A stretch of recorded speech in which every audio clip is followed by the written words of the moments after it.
Hello everyone, welcome back to my channel missed flies.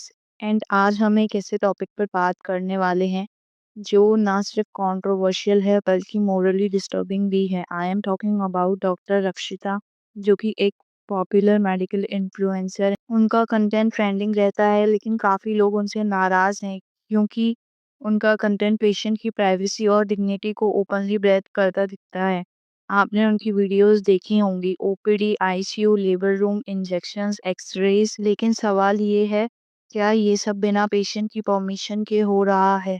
और अगर हाँ, तो क्या ये एथिकल है? शी इज़ वायरल जब सोशल मीडिया पर उनके कुछ क्लिप्स हाइलाइट्स किए गए, जिसमें से एक क्लिप में रक्षिता अनकॉन्शियस लेडी एक्सरे लेती हुई दिखाई दे रही थी और कैमरा परफेक्ट एंगल पर सेट किया था।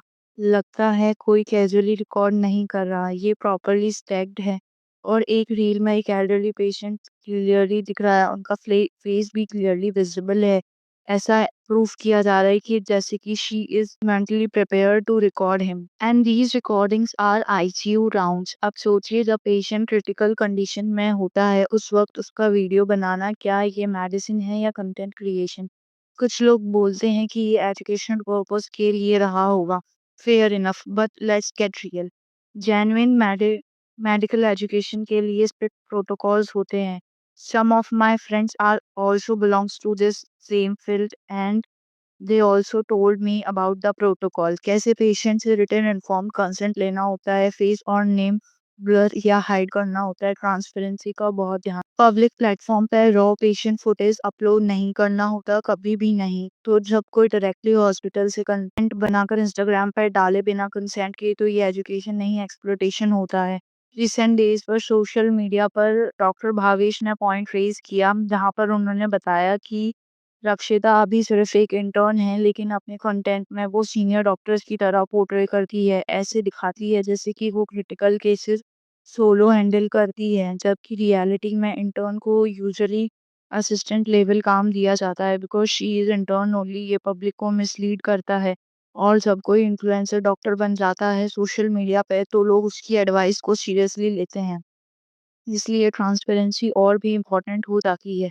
And similarly, a doctor making reels with his patient got suspended and his license is also banned at that time.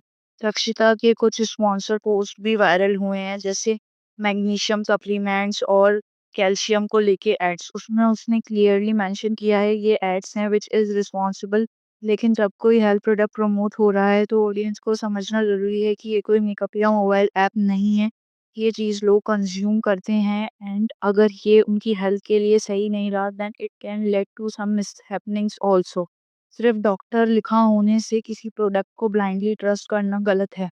Social media पर हेल्थ एडवाइस देखकर बिना सोचे समझे कुछ लेना, वो खतरनाक हो सकता है। देखिए, कोई ये नहीं कह रहा कि डॉक्टर सोशल मीडिया पे नहीं आ सकता। आज के टाइम में इंफॉर्मेशन शेयर करना इम्पोर्टेंट है, लेकिन एक लाइन होती है जहाँ आप एजुकेशन से एंटरटेनमेंट बन जाते हो। जब आप किसी और की प्राइवेसी, डिग्निटी या हेल्थ को रिस्क में डालकर उस अपने लाइक, व्यूज और शेयर के लिए यूज करते हो, तो सिर्फ इन्फ्लुएंसर नहीं, एक डेंजर बन जाते हो। एक बार गलती हो, चलो समझ आता है, लेकिन रक्षिता के केस में यही चीज़ हमें बार-बार और वापस देखने को मिल जाती है। तो वो एक मिस्टेक नहीं है, it is her intention and choice. तो आपका क्या कहना है इस टॉपिक पर? क्या आप लोगों को ये सिर्फ मिसअंडरस्टैंडिंग लगती है या क्लियरली अनएथिकल बिहेवियर लगता है? If you like the video, then don't forget to hit the like button and share button and subscribe my channel for more such content.